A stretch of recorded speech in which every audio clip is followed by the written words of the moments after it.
ce geste de toi viendra mon secours.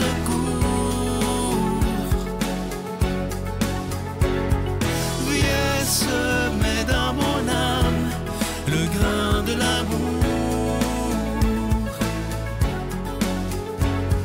Je traverse un désert et je meurs de soif.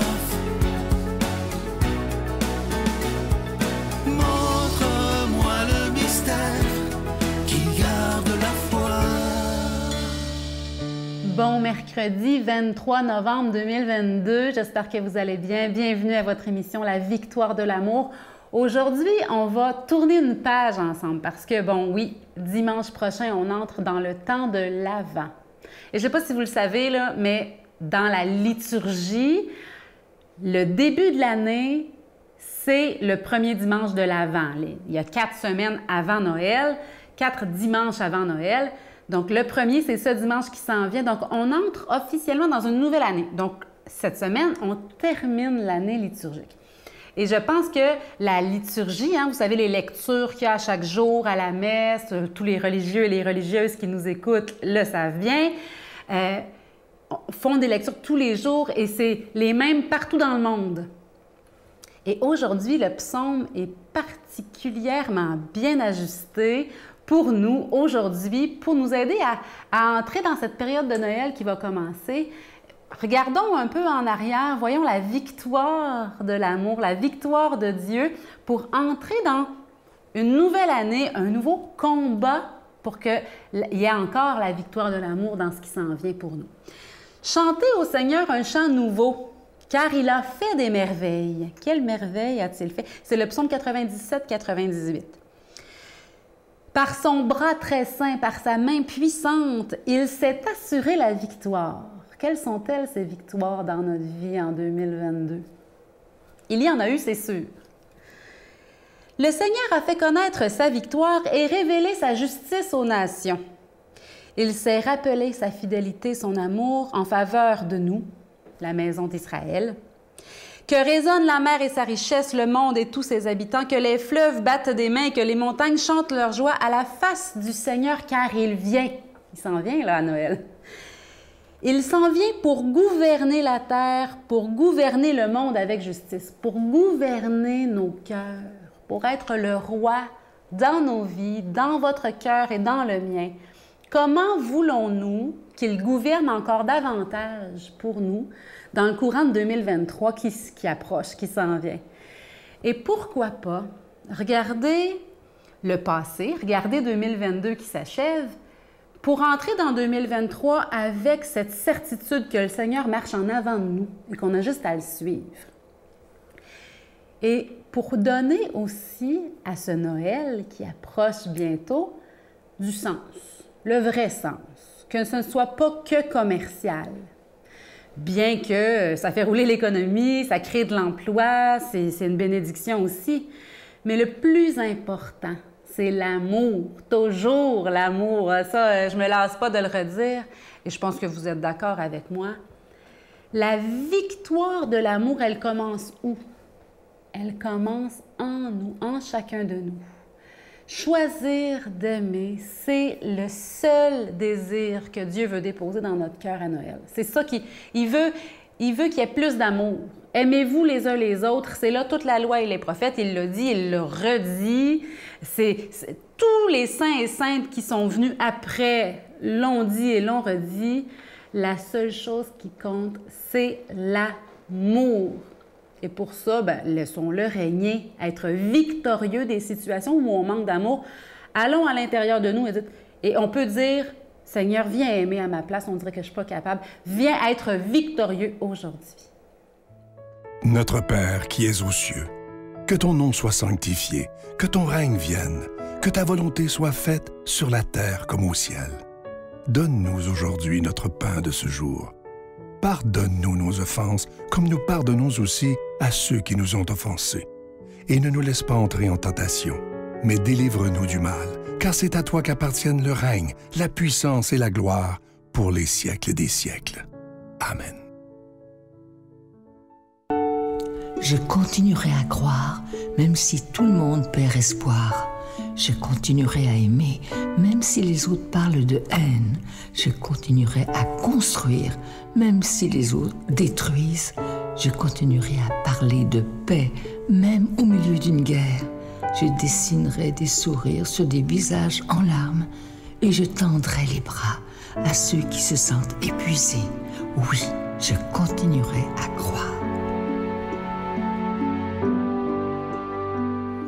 Je suis tellement content de vous parler de ces deux magnifiques cadeaux du mois. Si vous avez écouté le Téléthon dimanche dernier, vous avez vu, évidemment, l'Ange de Noël collection 2022. Je vous rappelle qu'il est en épinglette, il est en cristal orné de petits zircons et il est déjà béni. Je vous rappelle également ce magnifique cadeau du mois de décembre. Il s'agit de l'étoile de Bethléem qui est en pendentif, c'est en cristal. Ça vient avec la chaîne et c'est déjà béni également. Et comme c'est en acier inoxydable, la chaîne, ça ne ternira pas.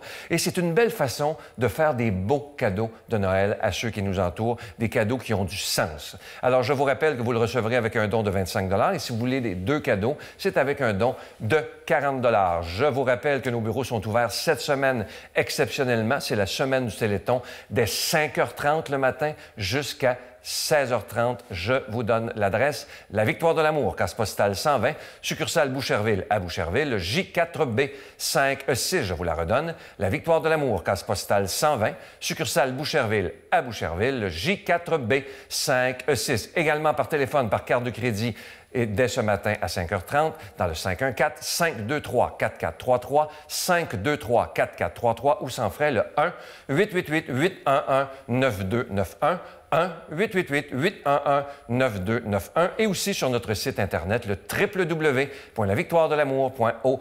Alors, je vous rappelle les cadeaux du mois. Tout d'abord, l'Ange de Noël collection 2022. Il est absolument magnifique. Et cette magnifique étoile de Bethléem qui vient avec la chaîne en acier inoxydable, l'étoile étant cristal. Merci de tout cœur de votre grande générosité et de votre prière.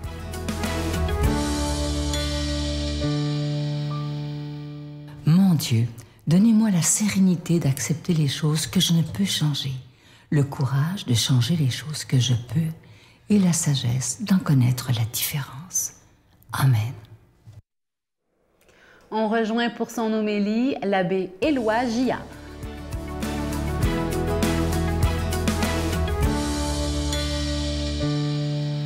Bonjour mes amis, hey, bon matin, 23 novembre. Ça veut dire que dans un mois, oh là là, on sera pas loin de Noël, hein? Et que le temps nous emporte. Comment résister à ça? Puis en même temps, c'est le mois de novembre, hein? C'est un des mois les plus longs, les plus moches de l'année. On va s'attacher à la parole, hein, qui nous ouvre sur un autre monde pour se préparer à Noël un peu mieux. Qu'en pensez-vous? Hey, on est dans Luc. Il y a des belles choses à dire là-dessus. Jésus parlait à ses disciples de sa venue. On portera la main sur vous et l'on vous persécutera. On vous livrera aux synagogues. On vous jettera en prison. On vous fera comparaître devant des rois et des gouverneurs à cause de mon nom. Ce sera pour vous l'occasion de rendre témoignage. Mettez-vous dans la tête que vous n'avez pas à vous soucier de votre défense. Moi-même, je vous inspirerai un langage et une sagesse à laquelle tous vos adversaires ne pourront opposer ni résistance ni contradiction. Vous serez livrés même par vos parents, vos frères, votre famille et vos amis, et ils feront mettre à mort certains d'entre vous. Vous serez détestés de tous à cause de mon nom. Mais pas un cheveu de votre tête ne sera perdu. C'est par votre persévérance que vous obtiendrez la vie. Et je lisais par hasard l'autre jour des choses sur un petit insecte qui s'appelle le coléoptère cuirassé. Avez-vous déjà entendu parler du coléoptère cuirassé? Il y a une carapace très dure qui le protège contre ses prédateurs. Quand on met de la pression dessus, la carapace tend à s'allonger plutôt que de craquer. Et il y a des études scientifiques qui montrent que cet insecte-là, le coléoptère cuirassé, est capable de supporter presque 40 000 fois son poids avant que la carapace cède. Hey, c'est pas mal plus que nous autres, qu'en pensez-vous? Hein? 40 000 fois son poids. Eh bien, en paroisse, il y en a du monde. Je pas si on peut parler de carapace, mais du monde qui ont de la résistance. Hein? Avec tout ce que Jésus vient de nous dire dans l'Évangile qu'on vient d'entendre, hein, que ça ne serait pas toujours facile pour nous. Hey, moi, je trouve ça beau. Hein? Merci à tous et à toutes qui faites tant de bien autour de vous, bien plus que vous pourriez le croire, puis on vous le dit peut-être pas assez. Depuis 10 ans, 20 ans, 30 ans, 50 ans parfois. Hey, moi, j'admire ces gens-là. Je me trouve tellement chanceux de pouvoir côtoyer des personnes de même. Hein? Mais Jésus va encore plus loin ce matin. Hein? Qu'est-ce qu'il nous dit? Vous allez devoir persévérer même quand on va s'acharner contre vous. Il y a actuellement plus de chrétiens et de chrétiennes que jamais qui sont persécutés dans le monde. Vous le savez, hein? Surtout dans les pays où on est minoritaire, les chrétiens. Je vous donne un exemple drôle, sympathique. Il y avait au Brésil un prêtre qui était un peu trop engagé, puis son évêque avait peur que, c'était dans les années où les dictatures militaires étaient au pouvoir, son évêque avait peur que les militaires mettent la main dessus puis qu'ils passent un mauvais quart d'heure. Il lui avait donné un titre de Monseigneur. Vous savez, on a ça dans les diocèses. Et puis, ce prêtre-là, bien, les militaires ont mis le grappin dessus, puis ils l'ont rentré en prison quand même. Le v'là qui se retrouve dans une cellule avec un communiste. Il commence à jaser, bien sûr. Alors, il dit au communiste, comment ça fait que tu es ici, toi? Qu'est-ce que tu fais? C'est quoi ton engagement? Puis l'autre commence à lui expliquer ce qu'il fait. Puis là, le Monseigneur dit, « Hey, j'admire beaucoup ça, c'est super. Hey, lâche pas. On n'a pas les mêmes motivations, mais hey, le souci de la justice que tu as, là, moi, je partage ça. » L'autre, tout surpris, « Hey, tu es un Monseigneur, moi, je suis rien qu'un athée communiste. Tout surpris que tu me dises que tu admires ce que je fais. » Et le Monseigneur de répondre, « Monseigneur, c'est de la merde, ça. Ce qui compte, c'est l'engagement à la suite du Christ. » Excusez le mot, je le cite textuellement. C'est ça qu'il a dit. Ah bon, l'engagement à la suite du Christ. Vous savez, comme moi, dans bien des endroits, il y a des postes de responsabilité qui sont interdits aux chrétiens et aux chrétiennes. Il y a une forme d'acharnement contre nous aussi qui a lieu au Québec depuis, mon Dieu, tant d'années aussi. Hein? On ne dit jamais rien de positif sur l'Église, les prêtres, les religieux, les religieuses. Au contraire, l'Église, c'est arriéré, c'est contrôlant. Ça empêche les gens d'être eux-mêmes, ça empêche les gens de se développer vraiment. Et bien sûr, aussitôt qu'il y en a un ou une qui fait un pas de travers, évidemment, on met le spot dessus. « Hey, on va-tu se laisser faire comme ça puis dire c'est fini? » Non. La manière qu'on a, nous les humains, de pardonner, c'est comme le père dans la parabole du fils prodigue. Le père, il court puis il embrasse. Mais on va continuer, puis on va révéler aux gens qu'on croit en eux, même si eux ne croient pas en nous. C'est ça, aimer quelqu'un. Aimer quelqu'un, c'est lui révéler sa beauté. On continue dessus parce qu'on a quelque chose de plus profond et le Christ va venir nous le révéler. D'ailleurs, c'est en ce sens-là qu'il nous bénit, le Père, Fils et Esprit Saint. Amen. Hey, bonne vie. À bientôt, tout le monde. Je vous salue, Marie, pleine de grâce. Le Seigneur est avec vous. Vous êtes bénie entre toutes les femmes, et Jésus, le fruit de vos entrailles, est béni. Sainte Marie, Mère de Dieu, priez pour nous pécheurs, maintenant et à l'heure de notre mort. Amen.